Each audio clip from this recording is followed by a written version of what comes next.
with Mike Adams. Might do another little iPhone interview and upload it to prisonplanet.tv or to the YouTube channel.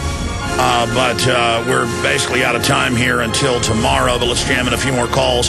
Scott in Idaho, it's wide open. Got any comments about any subjects? Yeah. Hi, Alex. Hi, Michael. Hey. Good to talk to two of my favorite freedom fighters. I'd like to respond to the anti-constitutionalist if I could. The Supreme Court ruled in 1966 in an infamous case called Miranda versus Arizona, and I quote, where rights secured by the federal Constitution are involved, there can be no rulemaking or legislation which would abrogate them.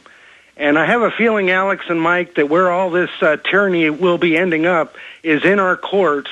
And I'd like to make the statement that I've made to thousands of people over the years, that if you don't know what your rights are, then you don't have any. And by the way, they're using this latest death of the baby case, Casey Anthony, what's it called? I haven't paid much attention, but now, sure enough, they're saying get rid of juries, have professional juries everywhere. Hey, if there's reasonable doubt, better that 10 guilty people go free than one innocent person go to prison. I've been getting that quote backwards all week, but there it is. You know, Alex, I mean, look, the medical system kills babies constantly, and I'm not talking about abortion, although that's part of it, but I'm talking about chemotherapy in pregnant mothers. I'm talking about the psychiatric drugging of children who commit suicide. I mean, they're No, they know the Prozac causes suicide. Thank you, Scott. Great points. Luke in Tennessee, you're on the air. Go ahead.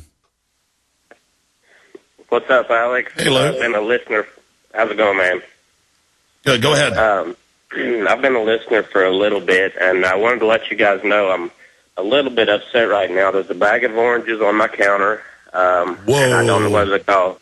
Yeah. And A bag of Al-Qaeda's. Does it have peel? The peel's the deadly part. Well, that's like the Bin Laden, yeah. He does have the peel, and I think he may have unpaid student loans. So my next call will be to the Department of Education on that one.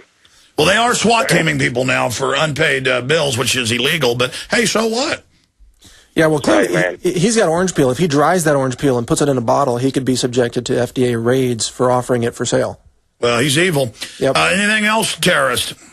Well, my really only point was, here around where I live, there are a lot of drug companies, and a couple of my friends work for the drug companies, and they are so suspicious with just their operations.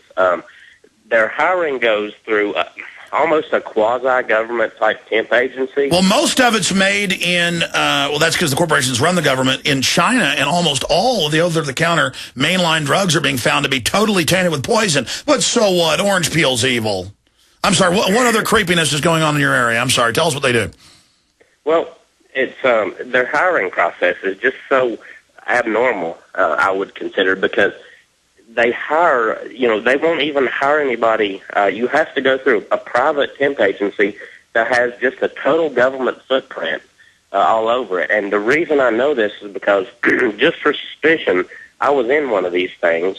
I work for a consulting company that does a little bit of work around here, but I went in a temp agency, and people are just crowding these things. No. They call it infrastructure protection, and now you heard about the medical, the 9/11 first responders finally getting medical care. They said you've got to go through a terror database every time you access it.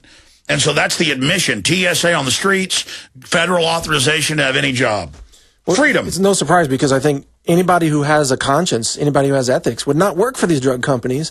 So they have to profile, just like they do with TSA or a lot of some local police departments. They profile to make sure they get a certain kind of psychotic individual to take that job. It's not surprising.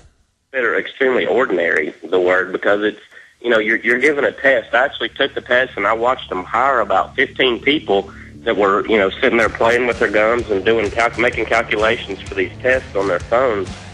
But, I have a college education. And by playing with their guns, you mean like going there with their muscles, or? Their gum. Oh, their gum. Yeah. Their gum. I thought you were going to say they had $3 million federal grants to put shrimp on treadmills or other craziness. Hey, we're out of time. Thank you, Mike Adams, naturalnews.com.